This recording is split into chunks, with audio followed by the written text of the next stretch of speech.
Hello, hello, and a very warm welcome to your favorite channel, Learn English with Akhlaq Ahmed. And I'm your host, Akhlaq Ahmed, an English teacher from AMU.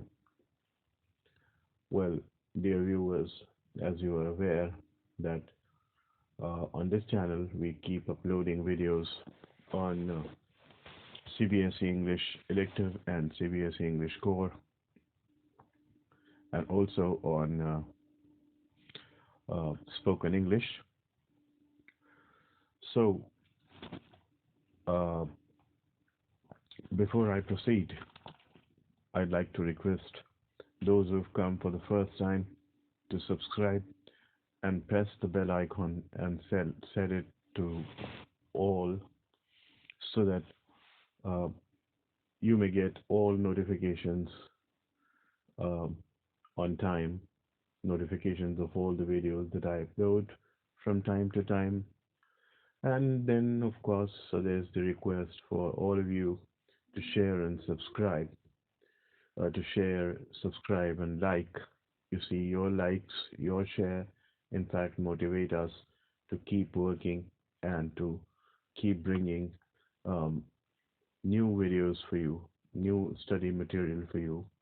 And I promise that if I get your support, keep getting your support, I'll keep bringing such useful study material for you for class 11th, 12th, and of course, the learners of spoken English. All right, dear viewers. Now, in today's session, we're going to focus on a poem, you know, a sonnet, in fact, sonnet by Wordsworth. As you are aware, the world is too much with us. This is prescribed for the students of elective English CBSE class 11th. So let's study this sonnet word to word, and then we will take up questions and answers also. So let's study the first quatrain. This is the octave, mind you.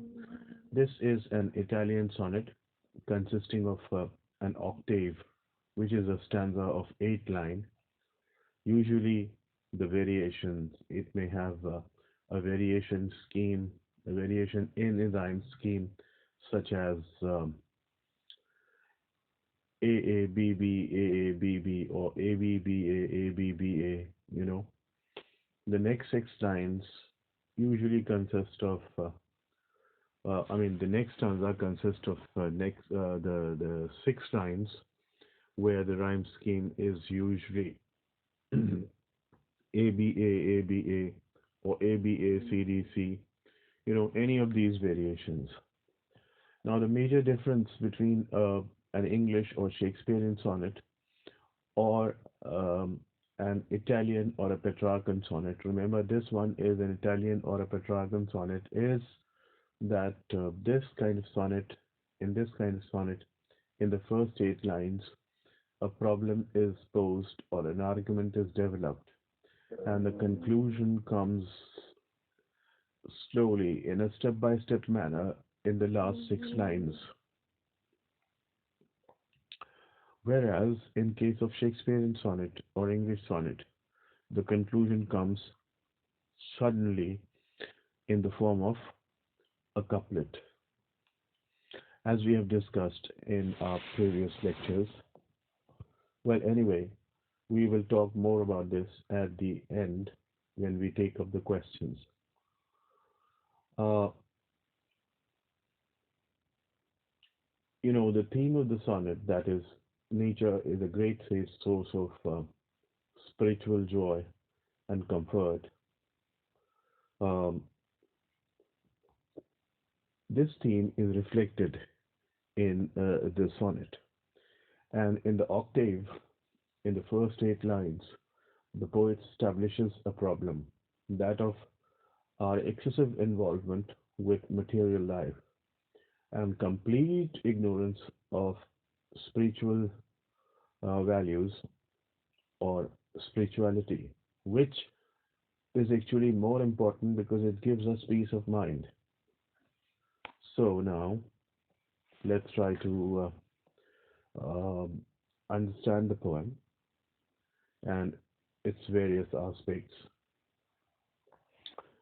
The world is too much with us, late and soon, getting and spending. We lay waste our powers. So the poet says that the world is too much with us. This means that we are involved in the activities of the world a bit too much. Too much suggests more than desirable. Excessively. We are all excessively lost in material life. That was very much the case during the time of Wordsworth and is still the case and has been the case with mankind. We are all always after money, luxury, all sorts of comfort, and everything materialistic. We think that material gains are all that matter. But actually, we are mistaken because material comforts actually only give us physical relief. But as far as peace of mind is concerned, real relief is concerned, which we need at the time of suffering, sorrow, setback, disappointment, that peace of mind, in fact, cannot be had by achieving material gains, material comforts. It's actually the spiritual aspect of life. If we are spiritually, if we are close to our spirit, just as our body has needs, you know, we eat so that we can satisfy the belly. We wear clothes so that we can protect our body from the effects of weather, be it heat or winter or cold. You know, uh, similarly, our spirit also has certain needs. Now we need to cater to the needs of our spirit also. हमारी रूहानी यानी आध्यात्मिक कह लें या अ, हमारी आत्मा की भी कुछ रिक्वायरमेंट्स होती हैं जो हमें पूरा करने होती हैं। अगर हम उन्हें पूरा नहीं करते तो हमें कभी भी पीस ऑफ माइंड नहीं मिलता। जब भी हम कोई लॉस सफ़र करते हैं, whether it is in the form of a relative और you know any other loss, a financial loss, if we, for example, are not able to score well in the exams and we are disappointed, उस वक्त, you know, even if we are sitting in an air conditioner, we would not be at ease and peace. तब हमें peace of mind कैसे मिलेगा? You see, peace of mind cannot be purchased from the market. The peace of mind will come from the spirit. If the spirit is strong, if we have the spiritual strength, then we'll face that moment. Now, what Wordsworth says that our problem is that we are excessively involved with the material world. If our involvement is limited and is limited to a certain point, then there's nothing bad about it. But anything in excess is dangerous. So what you say is late and soon, sooner or later, getting or spending, whether we achieve something or we spend something, that is, um, whether we gain something or lose something, actually, in either case, we are wasting our powers. Why? Because we are not utilizing our energies in right direction. Because at the time of real trouble, you know, जब वक्त मुसीबत का पड़ता है, when we are all alone, when we suffer a loss, then these material things are not going to talk to us and say that please feel at ease, don't be sad. No, the relief will come from our spirit. So, in this sense, our energies are wasted. And because we are too involved with the world, so the poet says, little we see in nature that is ours.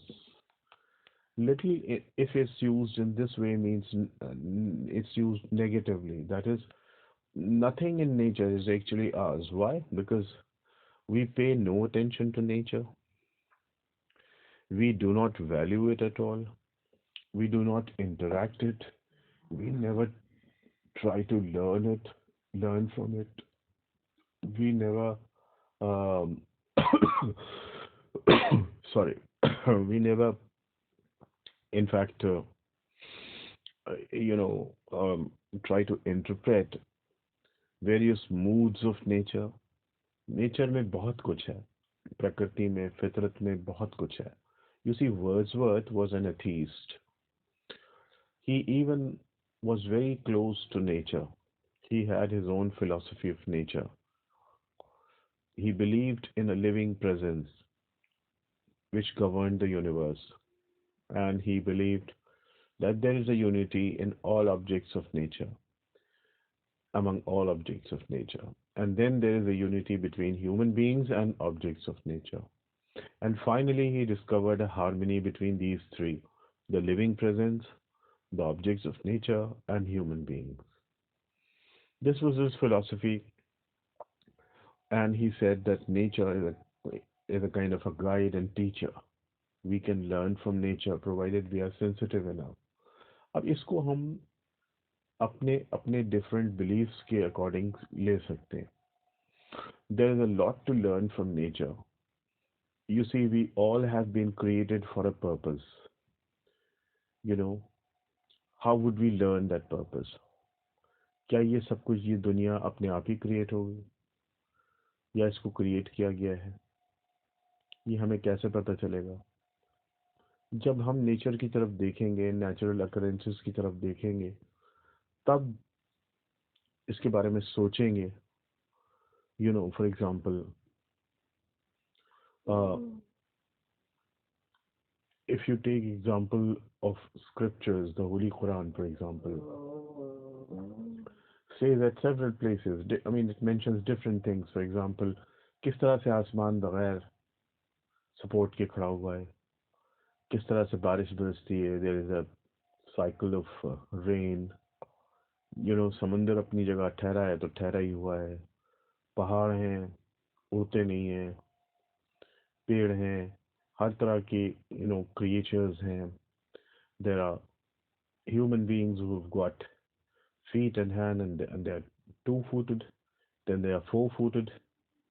चौपाए हैं. Then there are birds which fly on wings, feathers. Then there are creepers, you know, reptiles.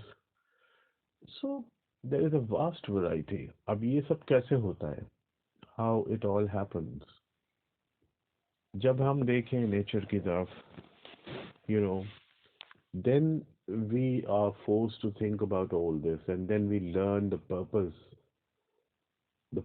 why we've been sent on earth, for what purpose, why.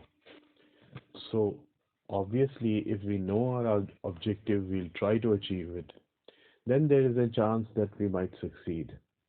And if we do not know our purpose, then obviously there is no chance of success because we would not try. अगर आपको मालूम ही ना हो कि आपका syllabus क्या है, तो आप क्या प्रिपेयर करेंगे? कुछ भी नहीं. या अगर कुछ करेंगे भी, तो that will go waste because you do not know, you're not sure whether this is what that is going to be asked. So anyway, ये अपने अपने beliefs के हिसाब से आप ले सकते हैं. But here in case of Wordsworth, it is nature. Now the point is that little we see in nature is ours. We have given our hearts away a sordid boon. The irony is that we have satisfied ourselves by saying that, look, we have got a blessing. Boon is a blessing. You see, we've got all material comforts, we've got money, we've got luxury, we've got a bungalow, we've got everything. and we are satisfied. We think that we would never ever face a problem in our life, but that is a mistake, because this boon is actually sordid. It's something contemptible, hateable, immoral gift, and it's a paradox here. It's a paradox, such as you may have come across in Portrait of a Lady, in which the poet says, the author says, she had never been pretty, but she was always beautiful. And when we read on, we learn that what actually he means is that the grandmother had never been physically pretty, but she was always spiritually beautiful. Similarly, this paradox means, a paradox, by the way, is a figure of speech which combines two opposites. And on the surface, it seems to be absurd, silly, but a closer examination reveals a deeper meaning. So a thing can either be sordid or a boon. How can it be a sordid boon?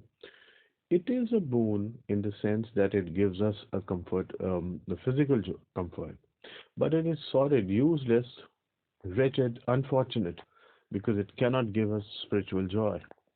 Not only that, but it prevents us from trying to achieve spiritual joy. क्योंकि आदमी जब मादी चीज़ों के पीछे पड़ जाता है, भौतिक सांसारिक पीछों चीज़ों के पीछे पड़ जाता है, तो क्या होता है? वो स्पिरिचुअलिटी को बिल्कुल भूल ही जाता है. So they are a kind of a diversion. They are unfortunate things. So in this sense, it's a sordid boon. अब देखिए, there is so much in nature. For example, the next quatrain will prove it.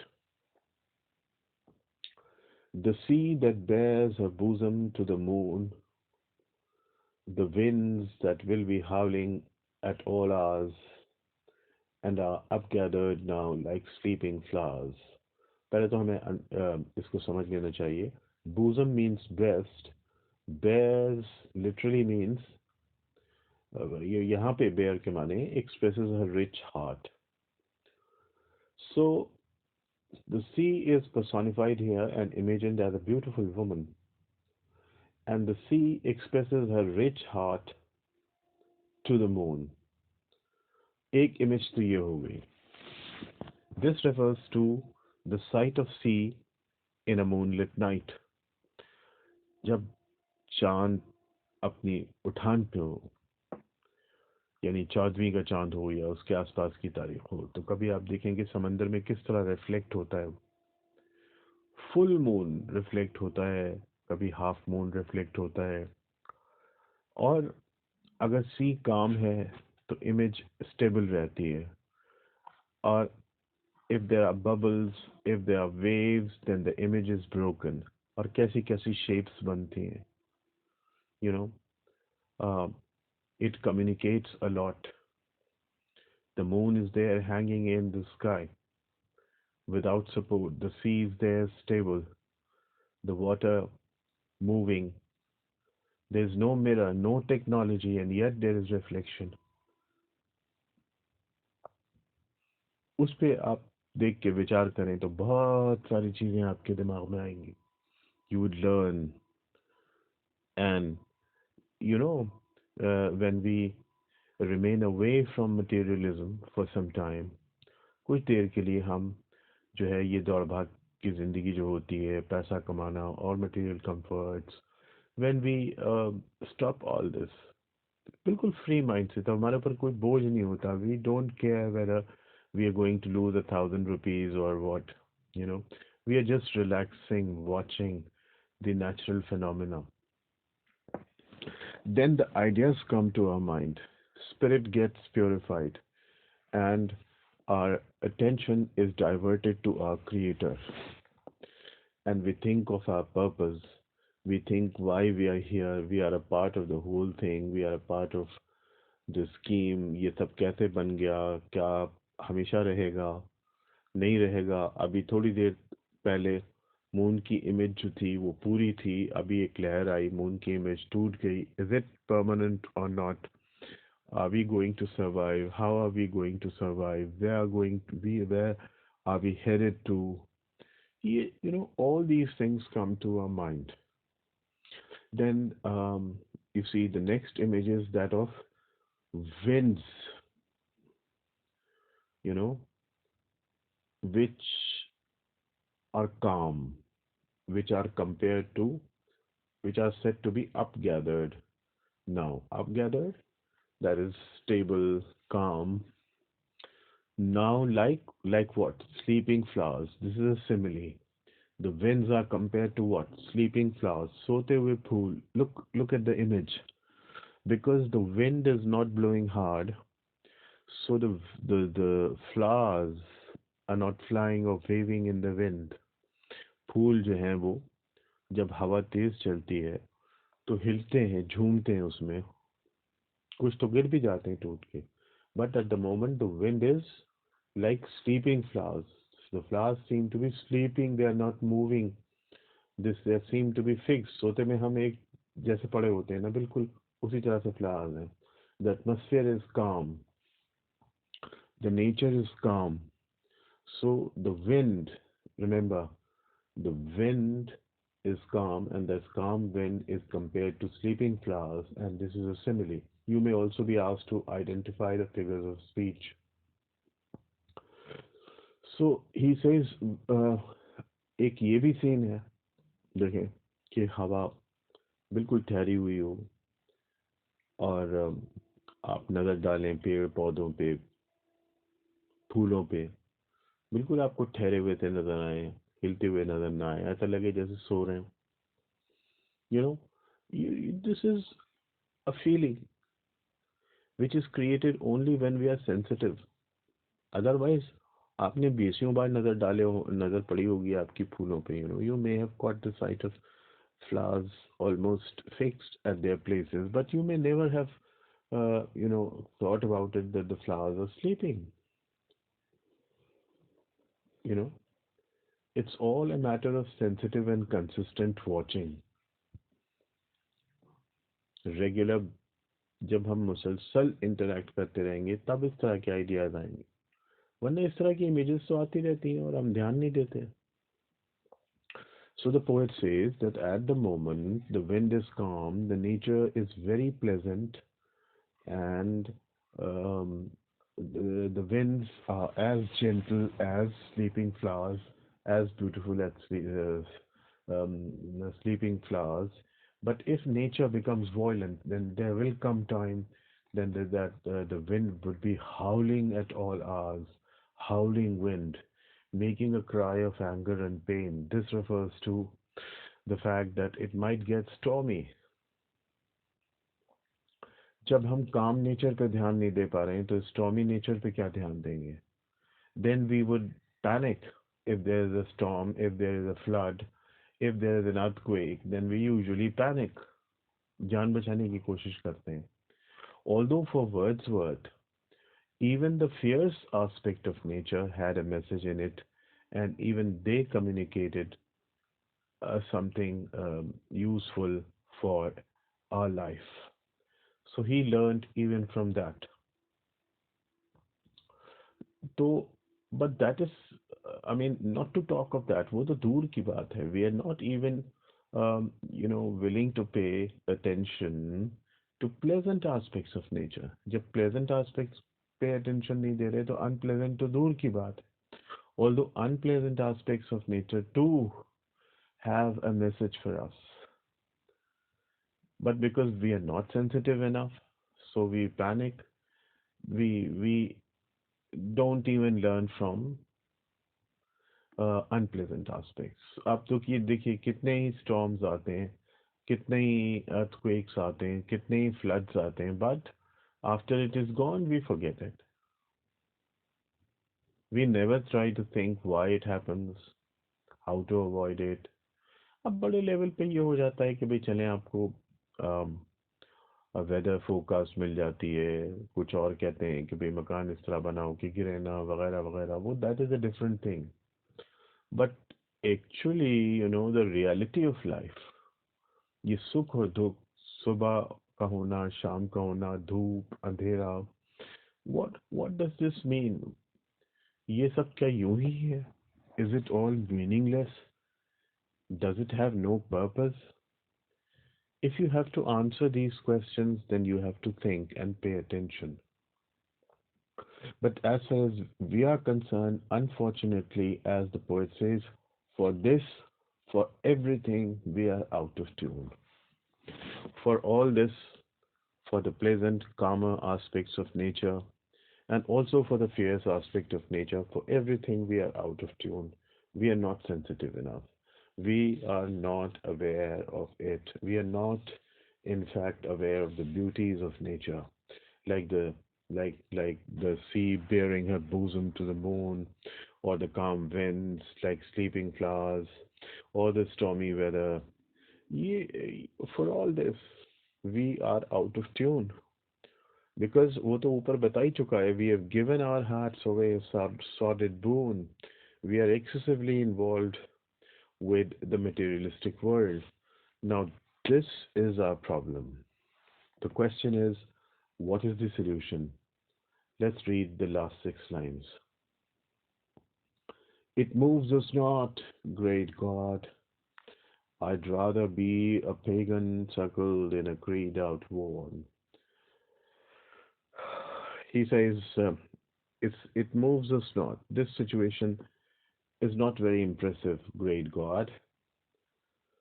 Um, अब ये God, this God with capital G, might be Allah Almighty, Bhagwan, anybody according to our beliefs. The point is that the situation is miserable and we need an immediate solution. And for immediate solution, the poet says, I'd rather be a pagan. He wishes that he were a pagan. यानी उम्मीद क्या सोचता है काश कि मैं एक pagan होता. Pagan, you know, is a person whose religious beliefs do not belong to any of the established religions of the world. Usually, a pagan is a worshipper of nature or worships every objects of nature. So he wishes to be a pagan, suckled and creed outworn. To suckle literally means to feed, like to feed a baby, or creed means a doctrine, outworn means outdated. So ये पूरा phrase है suckled in a creed outworn means grown up with the nourishment derived from an outdated religious belief. मतलब इसका मानना ये है कि काश के ये एक पेगन होता और इसके रिलीजियस बिलीफ्स पेगन्स होते, पेगनिज्म के अकॉर्डिंग होते, वहीं से इसको नरिशमेंट मिलता. नरिशमेंट से यहाँ पे मतलब spiritual nourishment. So at least he would have been close to nature. तब इसका रिजल्ट क्या होता? So might I standing on this pleasantly. तो क्या होता? Standing, lee means a posture, a grazing ground. So standing on a pleasant lee, he would stand on a pleasant lee, कहीं किसी चरागाह पे खड़ा होता, सुकून से दुनिया की जो हसल बसल, हरी, भागा दौड़ी, ट्रैफिक, मारपीट, सब से अलग थोड़ी देर के लिए सुकून की तलाश में. There he would visualize what? He says, have glimpses that would make me less forlorn. Forlorn means sad. So there he would have glimpses, visions. याद रखिएगा, असलियत में नहीं, visualize. There's a difference between to see and to visualize. When we see something, we see it before our eyes. Like I see the wall. But when we visualize, for example, while standing in the classroom, you may visualize that last night you were sitting with your parents and how your parents were sitting and laughing and talking. This is what visualization. So he would visualize, he would have glimpses, he would have visions that would make him less sad. What visions he will have? He would have sight of Proteus rising from the sea. He would visualize Proteus rising from the sea. Proteus is a character in Greek mythology, kind of a sea god. क्योंकि Greek mythology में was a belief, that there was various gods and goddesses. Like there was a sea god, a sun god, a moon god, goddess, moon goddess rather. In Hindu mythology, you have a moon god, but in Greek mythology, you have a moon goddess. तो इस तरह से हर उसके लिए हर object of nature का एक God हुआ करता था. So you see, he would visualize Proteus. Now, Proteus was believed to be gifted with the ability to make a prophecy. He could foretell the fortune. But every time he was asked a question, he would change his form so that people may not recognize him. That is why in literature we use a term called protean imagination, that is changing imagination. खैर ये तो मैंने आपकी information के लिए बता दिया. It has nothing to do with our poem. So he'll visualize Proteus rising from the sea, and this image appeals to our eyes because it has something related to the eyes. And then not only that, not only his eyes will be pleased, he'll not only he'll have a visual pleasure, but also, you see, look at the last line. Oh, hear old Triton blow his wreathed horn. Triton in Greek mythology is also a sea god. And as they tell us in our book itself, that he has often been represented as blowing a shell, that is a horn, and his body above the waist being that of a man, and below it of a dolphin. Dolphin is a fish. So he's represented as blowing a horn, wreathed horn, a twisted horn, kind of a trumpet. उसको जो जिस तरह से शंख होता है, so he was blowing a horn, and he used to blow the horn to stir up or calm the seas, ऐसा माना जाता था. So he would hear old Triton blowing his horn, to create calm in the universe. And these spiritual images would give him spiritual joy, spiritual purification, you know, um, apart from or away from the world of materialism, जो जो ये जो मादा परस्त भौतिक जो हमारा संसार है, जिसके जहाँ पे कि हम हर फिजिकल प्लेजर के पीछे जाते हैं, उससे दूर ये सारी चीज़ें, ये सारी इमेजेस उसे स्पिरिचुअल लाइफ की याद दिलाएंगी. And that spiritual purification will ultimately help him peace of mind. And whenever he would be alone, broken, shaken, sorrow stricken, whenever he would suffer a loss, he would get strength and relief from his spirit. And he would also discover the purpose of life, and he would move in right direction and achieve success. अब देखिए, इसको हम अपने अपने different beliefs के हिसाब से ले सकते हैं. तो ये नेचर जो पैंथीस्ट हैं, those who worship nature, for them it might be a case of worshipping Proteus or worshipping Triton. But for others, you know, for Hindus, it may be something different. For Muslims, it may be something different. For Christians, it may be something different. But there is one thing common, that is, हम nature को देख सकते हैं और natural occurrences के जरिए we can think over several things. For example, what is the nature of creation? ये सब क्या है? एक बीज से कितने पौधे निकल आते हैं, फिर उसी पौधे से बीज निकल आता है, फिर उसी बीज को आप फिर जमीन में डालिए, बिल्कुल डेड होता है, फिर निकल आते हैं पौधे. There is a rain cycle of rain, water cycle. आसमान हमारे सर पे से है मगर नीचे नहीं गिरता. कोई चीज आपको हवा में रुकी हुई नजर नहीं आएगी, बट आसमान, you know, sun, moon, stars, the mountains are fixed, the seas there. ये पानी नीचे ही क्यों ठहरा रहता है, ऊपर क्यों नहीं आ जाता? No, scientifically, as we all know, Newton discovered that because of gravitational force, ऊपर की चीज नीचे गिरती है आके, ऊपर की चीज ऊपर नहीं जाती. पेड़ से फल टूटता है तो जमीन पे गिरता है. तो ये तो साइंटिफिक एक्सप्लेनेशन हो गया, ठीक है चले. लेकिन फिर भी, व्हाट इज दिस, पर्पस क्या है इसका?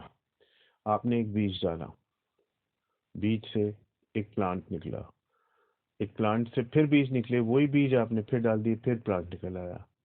And scripture says, for example Holi Quran says, that we have created you and one day you will die, you will become dust, and on the day of judgment we will again give you a new life and you will come back to life. यही तो हो रहा है दुनिया में. एक बीज आपने डाला जिससे प्लांट निकला, प्लांट से फिर बीज निकाला, फिर आपने वही बीज डाल दिया, फिर प्लांट निकल आया. ऐसे ही होता है. इंसान भी पैदा हुआ, मर जाएगा, मिट्टी में मिल जाएगा, क़यामत के रोज फिर जिंदा होगा, अपनी जो उसने करनी, जो कुछ किया है उसका जवाब देगा. And then ultimately he will either go to hell or heaven. So we can even discover the purpose of life, the purpose of creation. एक चीज क्रिएटर ने क्यों क्रिएट की, why? And when we will pay attention to all these things, the truth will reveal. When the truth will reveal, then our spirit will get purified. We'll move in the right direction. We will gather spiritual strength, and we would become powerful enough to be able to, overcome all sorts of sufferings, sorrow in our life. We will learn to be contented with what we have. ऐसा नहीं है. अभी देखें आप, लोग हैं for example जिन्हें कुछ नहीं मिलता तो वो कंप्लेन करते रहते हैं कि देखो फला फला के पास ये है, हमारे पास तो ये भी नहीं है, हम तो यूं भी हैं, हम तो, हमारे पास तो ये भी नहीं है, ये नुकसान है, वो नुकसान है, वगैरह वगैरह. एंड दे अब उसमें होता क्या है, जो है उनके पास उसकी तरफ भी अटेंशन नहीं जाती. That's because they have never really tried, you know. We are lost so much in trying to gain that we do not actually pay attention to what we already have. And there are people in the world which who do not even have what we have. So there are so many things, ये तो मैंने आपको सिर्फ कुछ examples दिए हैं कि how we gather spiritual strength from nature. That's how, Wordsworth's argument. So this is the whole sonnet. Now we come to the questions. Why does the poet prefer to be a primitive pagan rather than a member of the civilized society? This as we just discussed, that if he becomes a primitive pagan, then at least he would have glimpses which would make him less forlorn. He would be able to visualize Proteus rising from the sea, and he would be able to hear old Triton blowing his reeds on, and this will give him spiritual strength. This will, in fact, divert his involvement, engagement with, excessive um, attachment to the materialistic world. जो हमारा materialistic world से जो excessive attachment है वो कम करेगा, and give him spiritual strength. This will help him overcome the sorry. This will help him overcome the problem that he has established in the octave. That is the you know excessive involvement with the materialistic world. We do need to come back to our spirits and spiritual life in order to have peace of mind. और piece of mind जब भी मिल सकता है जब हम अपनी spiritual values को achieve करें और स्पिरिचुअल वैल्यूज को अचीव करने का you know the poet according to the poet the one way of achieving spiritual um, I mean he just wishes that he would rather be a pagan so that he could achieve spiritual strength. Okay, what according to the poet are human beings out of tune with? Well, in short, we are out of tune with both the pleasant and the unpleasant aspect of nature. We are absolutely unaware, we are absolutely insensitive to both the pleasant and the unpleasant aspects of nature. You know, amongst the pleasant aspects of nature are like the sea that bears her bosom to the moon, the calm winds like sleeping flowers, and amongst the fierce aspects of nature are the winds that will be howling at all hours, that is, the stormy weather or the stormy storms, etc., violent aspects of nature. We are out of tune uh, with everything, everything, whether pleasant or unpleasant, because we just don't count nature. Nature को तो हम कोई चीज़ समझते ही नहीं, ये तो हम ध्यान ही नहीं देते कि you know this although we are according to Wordsworth human beings are also a part of nature. Every living creature is a part of nature. तो और नॉन लिविंग क्रिएचर्स भी पार्ट ऑफ नेचर है. तो you know but we never pay any attention to our surroundings. अब ये इसको आज के पॉइंट ऑफ व्यू से मत समझिएगा. I mean Wordsworth was not actually speaking in favor of environment. जैसे आज की कल बात होती है ना कि protect and preserve the environment if you want to survive, otherwise the whole planet would be destroyed and you too would be destroyed. पेड़ लगाएं वगैरह वगैरह, वो that is a different thing. That is a different thing. Wordsworth was not calling for all that. Wordsworth was just drawing our attention to the spiritual value of nature. Environmental value भी है nature की, but that is a different thing. आज के date में हमने nature को इतना pollute कर दिया कि yes, no doubt about it that we need to reassess our approach, otherwise we would not be able to survive. फिर तो ये हमारा जो planet है वही तबाह हो जाएगा अगर हमने अपना ये सब कंटिन्यू रखा. But that is not Wordsworth's concern. Wordsworth's concern is materialism versus spiritualism, and he believes that excessive involvement with materialism is dangerous and not useful. And that is the problem of our time. That was the problem of our time, of his time, and that is very much the problem of our time also. And in fact, indeed, this has been the problem of all times. मानव आदमी हमेशा से ही मादी दुनिया के पीछे लगा रहा है.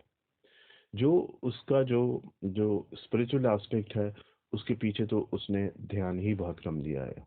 So the result is that he has been suffering, that he has been misled, that he has not been able to discover the purpose of life, that he has not been able to reform himself.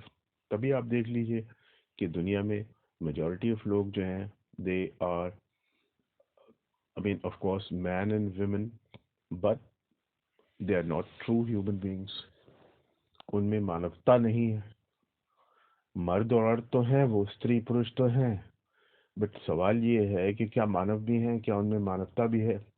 आदमी तो है, आदमी मर्द है औरत है, but सवाल ये है कि क्या उसमें इंसानियत भी है.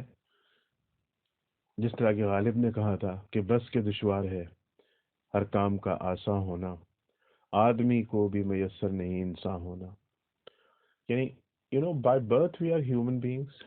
By birth we are either man or woman. But the question is, are we also human beings? ये एक बहुत बड़ा सवाल है, इसका जवाब हम में से हर एक को देना है, and we have to, you know we'll find the answer only when we examine ourselves and pay attention to our spirit. So all these aspects are involved. Okay. We won't discuss it much because otherwise it will get confusing. Okay, now let's try this out. I'll briefly point out, compare the organization of this sonnet with that of the sonnet by William Shakespeare. Well, I touched on this in the beginning. Um, I told you that the sonnet that we just have done is called Italian or Petrarchan sonnet, and as far as organization of this sonnet is concerned, it is divided usually into two parts. The first part is called an octave or an octet, that is a stanza of 8 lines. The rhyme scheme may be, like A B B A A B B A or A B A B C D C D, any कुछ भी हो सकता है. In our sonnet, the rhyme scheme is A B B A A B B A. Because we say soon, pas, as, boon. Soon, boon, pas, as.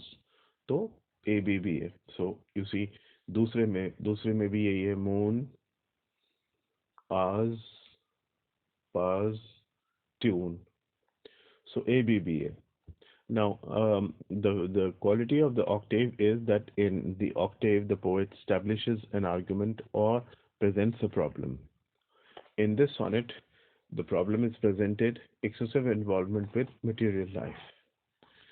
In the last 6 lines, the stanza of the last six, the next stanza of the this kind of sonnet usually consists of 6 lines, and this is called sextet, Sestet, or sextet, Sextet. Now, in this, the rhyme scheme, at least the one that we have in this, the rhyme scheme is A B A B A A B A. In this sense, the first line rhymes with third and fifth, and second, fourth, and sixth. So अब ये A B C भी हो सकता है, A B C भी हो सकता है, ये वेरिएशंस हो सकते हैं. But in this sonnet it's A B A. So अब इसमें शेक्सपियर का सोनेट अगर हम देखें, you know let me not to the marriage of true mind, which we discussed when we had our session on Shakespeare. In that, Shakespearean sonnet is also called the English sonnet, and this is organized in such a way that there are three quatrains, three stanzas of 4 lines each. There, the rhyme scheme may be या तो पूरे ही A B A B A B A B चलती जाए तीनों में ही quatrains में. But the sonnet that we have done, in that sonnet, it is A B A B C D C D E F E F. Acha, फिर there is a couplet at the end, that is a couplet which has 2 lines rhyming with each other. That is, we will say G G. तो अब दोनों में फर्क क्या है? एक तो ये फर्क हो गया, दूसरा फर्क ये major difference is that in Italian sonnet, that is the sonnet by Wordsworth, um, in the first 8 lines, a problem is posed, and the conclusion comes gradually, slowly, in the last 6 lines.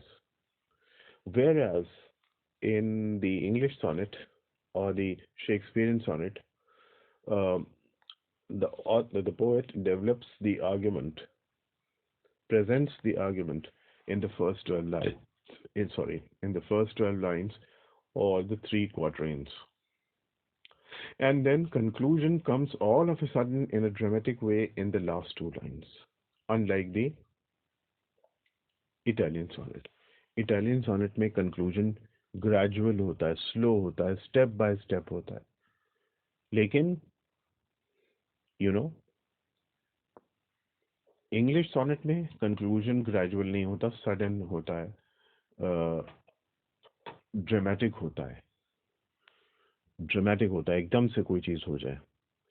For example, if you remember, Let Me Not to the Marriage of True Mind, in the first 12 lines, the poet develops the concept of true love and then says all of a sudden, if whatever he has said is wrong, if that is proved to him, then he would accept that he has never written poetry and that no man has ever, never loved.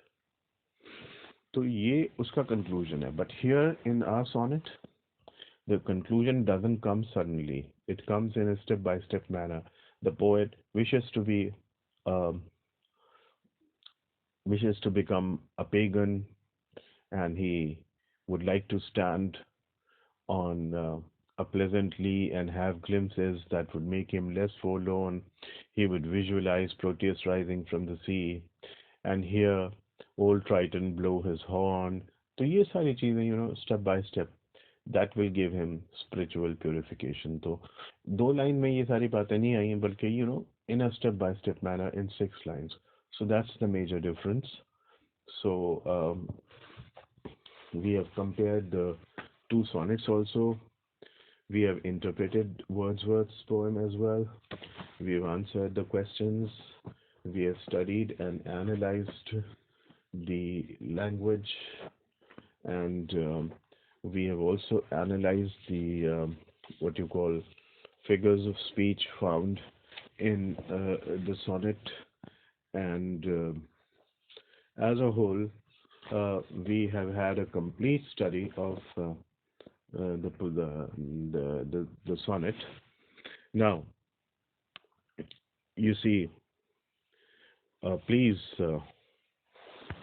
prepare, study it, and if you have any difficulties, problems, please go to the comment section and ask your question there. I'd be happy to answer it.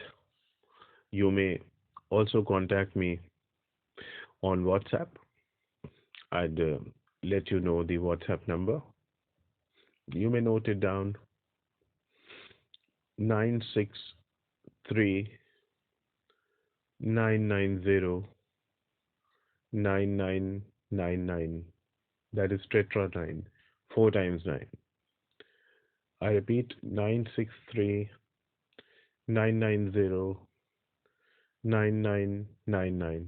Or better, go to the comment section, have a comment, and I'd be happy to reply. So, you see, before I take your leave, I'd like to repeat my request.